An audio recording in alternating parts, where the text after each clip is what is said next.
talk a little bit about Neville Goddard. So in the 1920s, 30s, 40s in America, there was a movement of sort of mystical philosophy called the New Thought movement. And there were wonderful people like Florence, Scovel, Shinn, and Joseph Murphy, and Neville Goddard. And Neville Goddard, up until a few years ago, if you went to the library, you couldn't find, in America, you couldn't find any of his books. They just weren't there. But there's this almost cult-like following on the internet, on Facebook groups, and in Reddit and so forth of Neville. And I would say, without a doubt, in my experience, which it's not my field, but he's the most sort of well-versed student of the Bible I've ever come across. He knows the Bible like the back of his hand. It's incredible.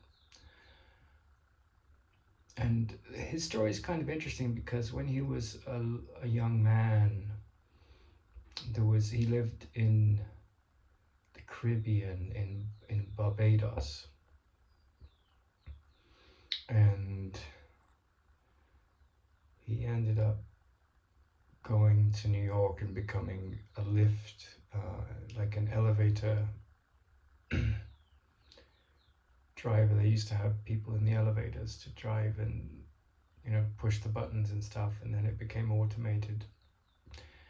But he lived in New York, and at some point during his journey, he had a very mystical meeting with a man called Abdullah, who was from Ethiopia, and he was a sort of a rabbi and also sort of a Christian mystic. And if you look into the history of the world, there's a lot of interesting evidence that points to how Ethiopia was a very important country.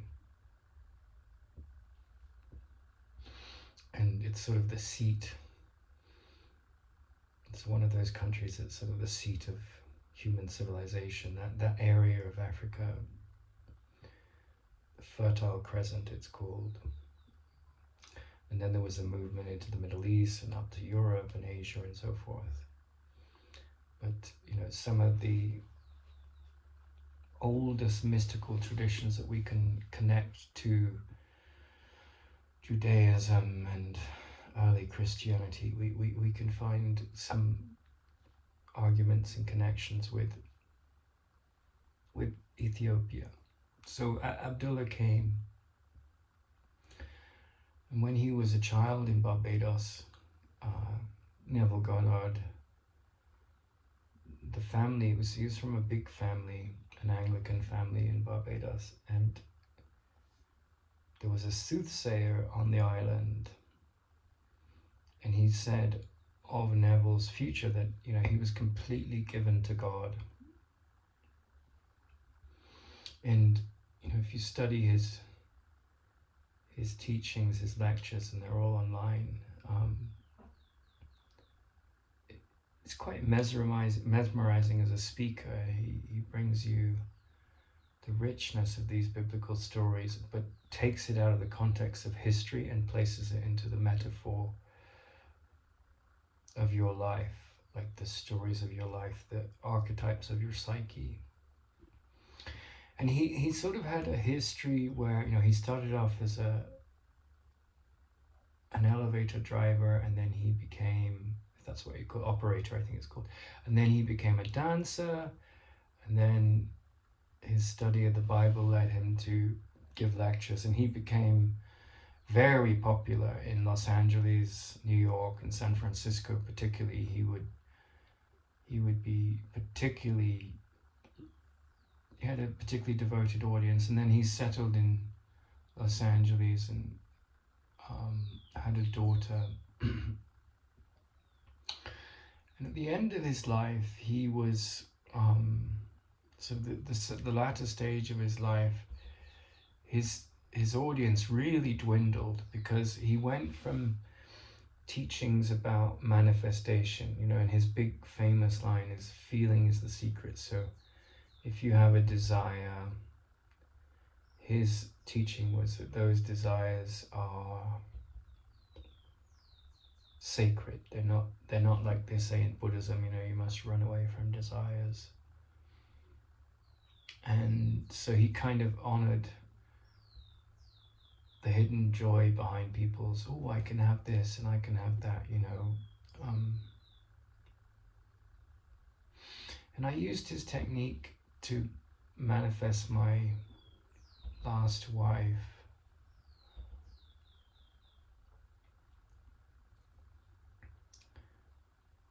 But we create in our own image, so you recreate the pain and pleasure points of your childhood. And my last wife, for me personally, was a very beautiful human being, but also a reflection of my need for a wounded animus. Like a woman has an animus, a masculine side to her.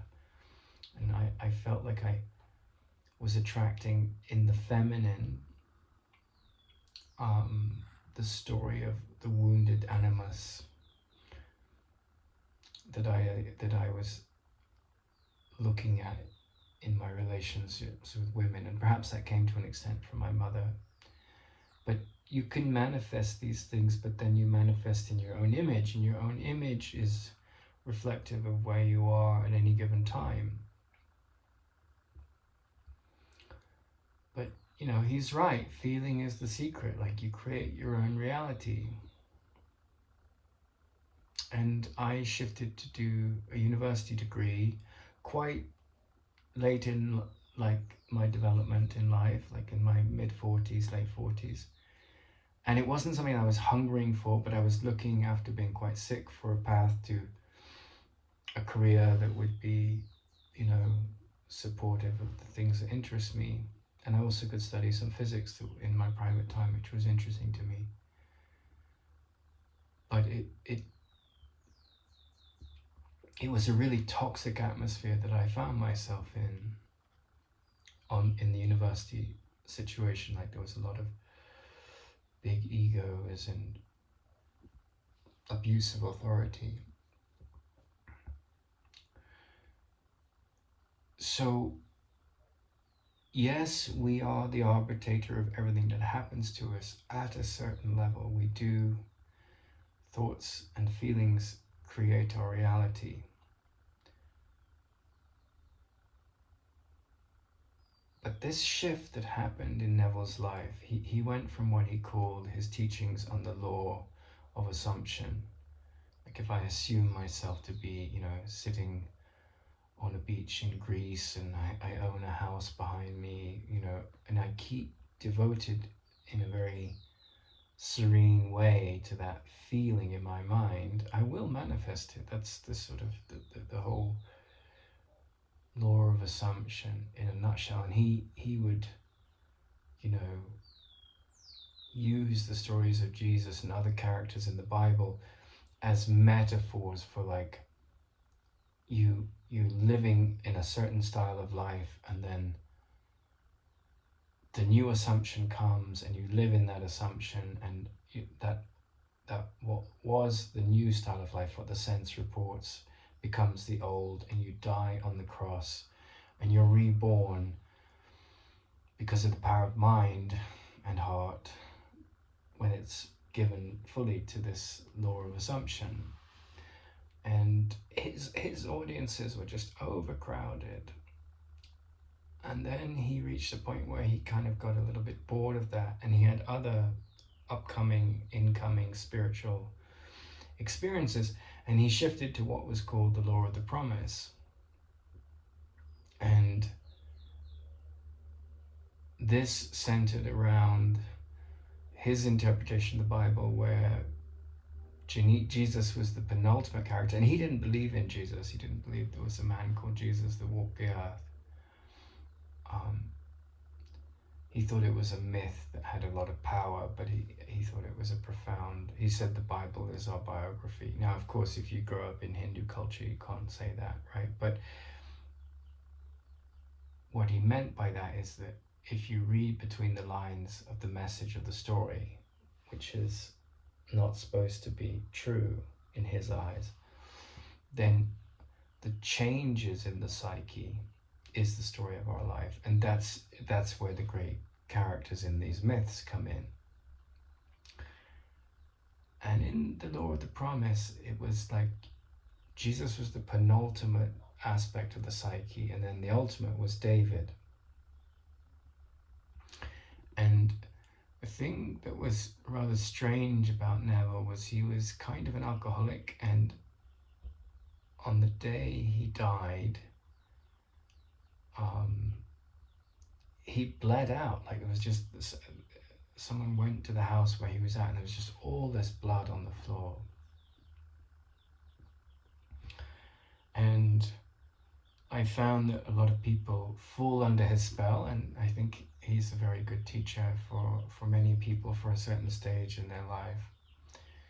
But in the realm of the teachings around the promise, I think it's like really esoteric, and that kind of experience at the level of inner forms, because these are all mystical experiences that he was talking about, is probably for very few people. Because when he shifted to like this world, the life you're having in this world, stage one is about manifestation, and that could be just going to university. You don't have to believe in God, you don't have to believe in anything except perhaps that the education system will get you a qualification and that will get you a job, and then you manifest in that way, but you don't have to have any interest in Neville's teachings. But the first stage of life is definitely about manifestation of circumstances to support your needs in the body and your desires. That's pretty much true for everyone.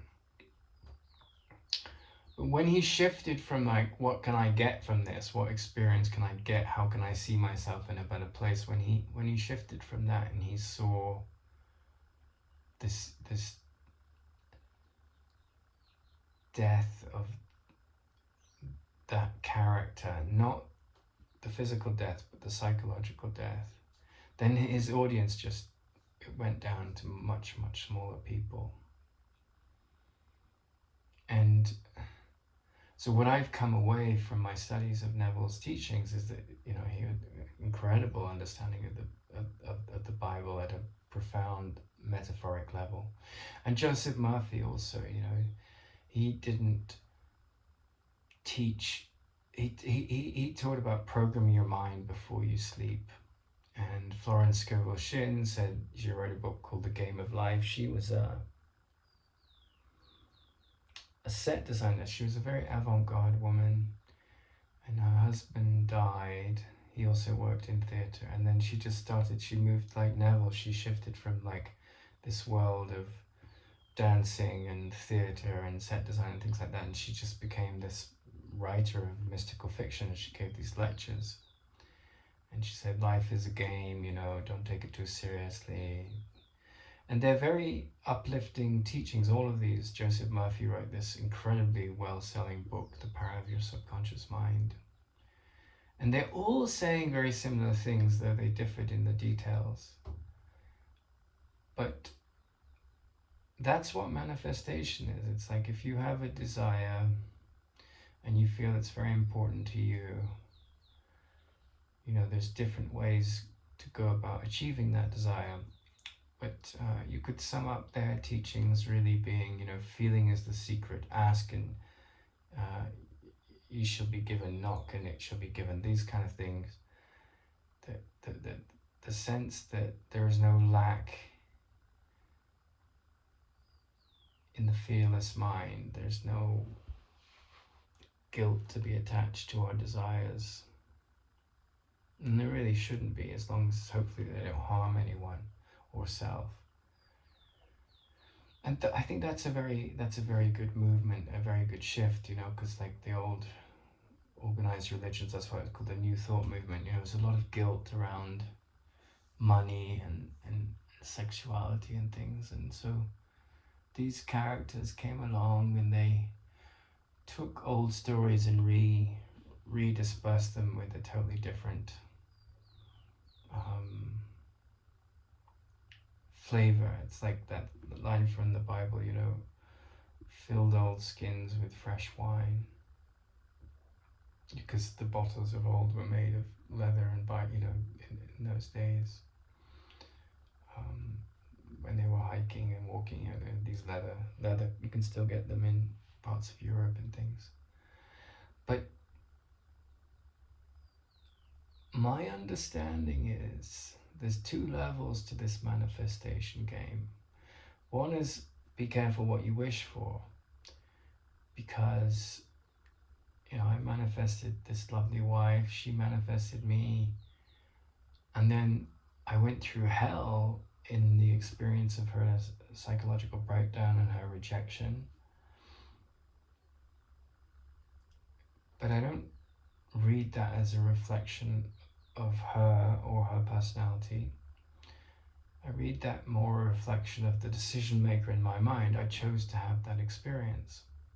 And the second aspect of it is, yeah, use those tools if it feels right. You know, feel yourself in a certain situation, keep living in that state, but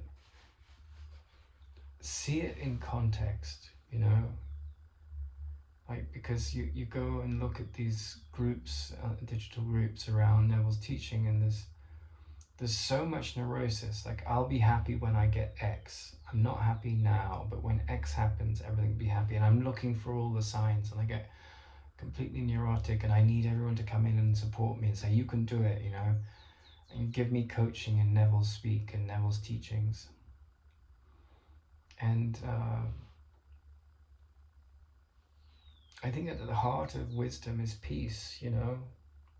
So if the neurotic mind is driving the tools, the application of the tools that come with Neville Goddard's teachings, then there's no peace. It's just, you know, using this clever mystical language to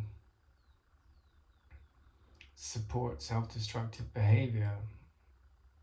And, you know, you find people in this group that are just obsessed with what's called an SP, a special person, and they're looking for this special person to complete them.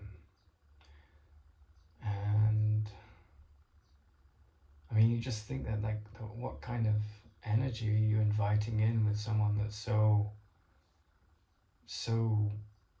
attached to you, not you, but someone out there being the perfect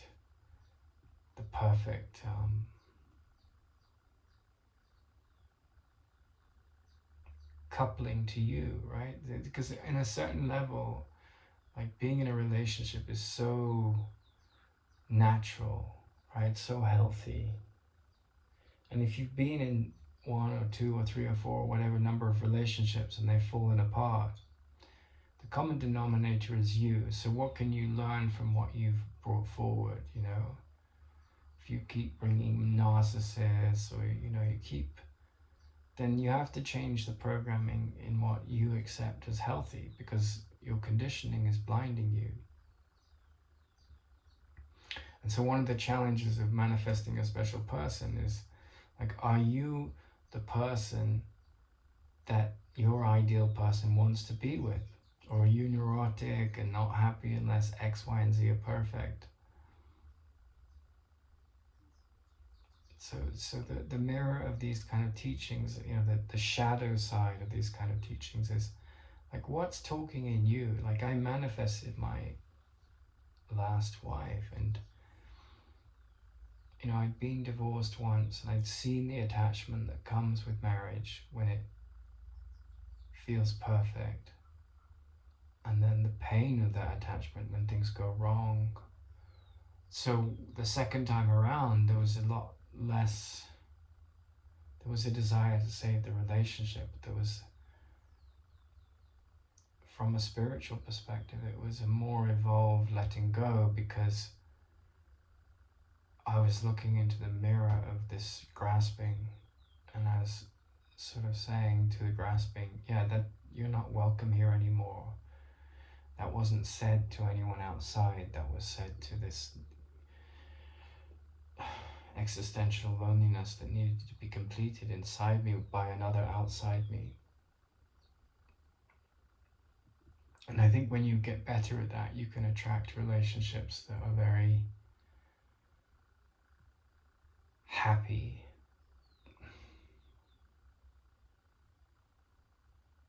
I think when you're grasping for sexual gratification or human connection,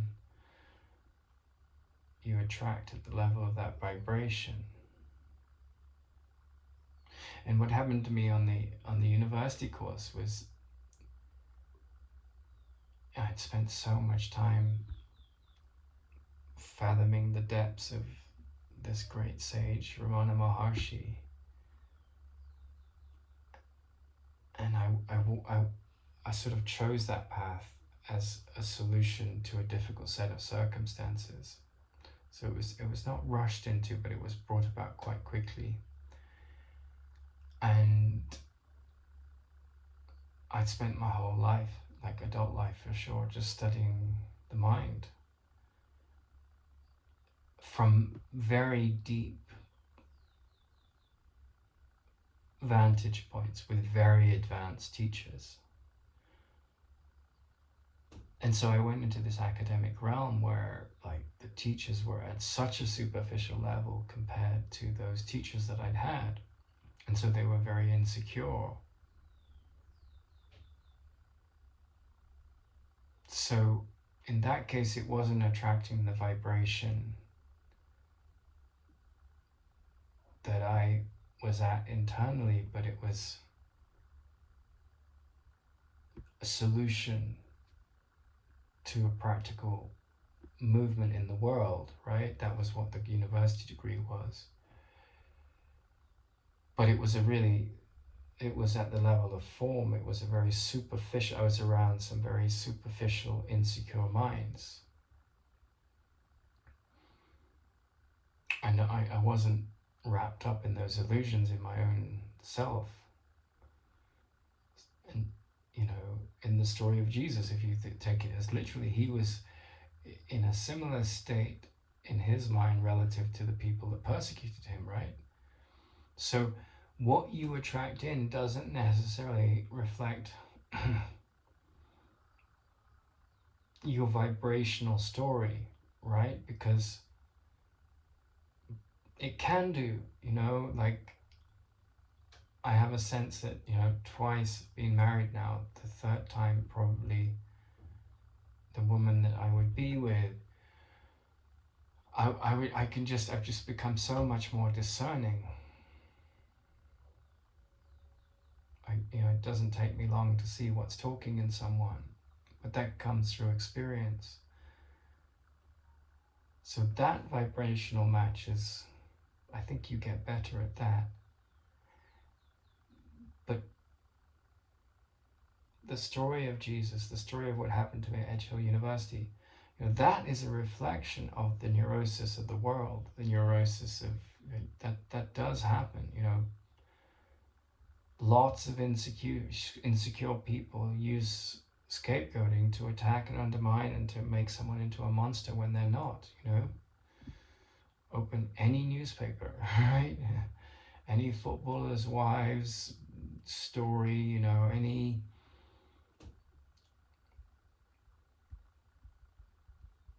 hate between countries like Palestine and Israel. It's all this lower level that seeks to undermine and attack another's identity.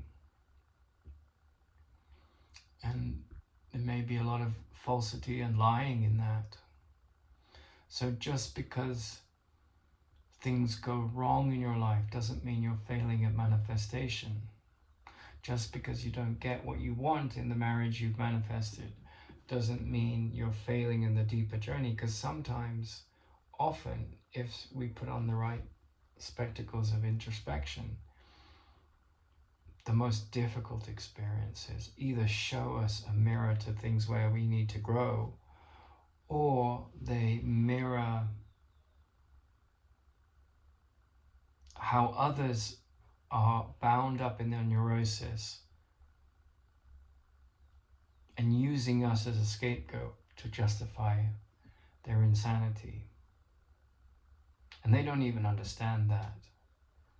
So this is one of the things that sort of the study of Neville Goddard brought me, because I'd gone much deep into other things that were deeper than Neville in a way. And then I came to psychotherapy and Neville Goddard, in a series of a few years, and it was like the deeper things that I'd looked at stood their ground, they lasted. And the sort of superficial, petty mentality of this psychotherapy world that I was training in was just like, it kicked me out, flushed me out, right? Because I didn't fit into that kind of pettiness. And it was really petty. It was talking about unconditional positive regard and no judgment. And there was a lot of conditional negative regard, and there was a lot of judgment, which is, the story of Jesus. Like, he was talking about unconditional positive regard and no judgment. He got judged and crucified. That's a common story to people that go to profound depths. They often get taken out by the mob, the angry mob, the masses. And then also I got to see how if you manifest something using the techniques that Neville says, feeling is the secret, you manifest at the level of what you associate loving to be, right? So if you want to manifest a loving wife or loving husband, you still have to do the shadow work. And it's quite funny to see in those groups, because like they get their special someone, and then they do something like, I'm going to see him doing it differently. And, a Paul workman blames his tools, and there are many tools. Like I often feel like there would be, Neville Goddard and Carl Jung dance really well together, because what you manifest in your relationships is Neville's realm. But then if someone is pushing your triggers or you're pushing theirs, that's shadow work. That's where you look at the things that you have buried in your unconscious that you don't like about the world and made into a monster in your mind, and you bring it up to the crucible of attention and healing. So Neville is a wonderful teacher, but I find it really interesting, the second stage of his teaching life, the second focus from the law of assumption to the law of the promise, it was like transcending the body, because you can go, it's like if you listen to your favorite piece of music 1,000 times over, you're like, oh, I need a break, I've heard this song too much, right? It's no longer your favorite piece of music. So in a similar way, you're getting all your desires and everything. There comes a point, and I think Neville definitely reached this, where he thought, what I really seek is not of this world. It's not bound to time and it's not bound to time and space. It's not bound to stuff or achievements or sensations in the world. And then you enter the transpersonal realm, and peace and outgrowing the illusion of the body becomes the most normal thing, in a very gentle, loving way. It doesn't mean you don't enjoy sex. It doesn't mean you don't enjoy different kinds of food. But it means there's a shifting away from rooting your happiness only in the desires that are fed, come to fruition. So that's my experience from Neville and psychotherapy. Both can be very useful tools. Both can be used by the ego and be really destructive tools, just as a hammer can be useful to build a house or to kill a man.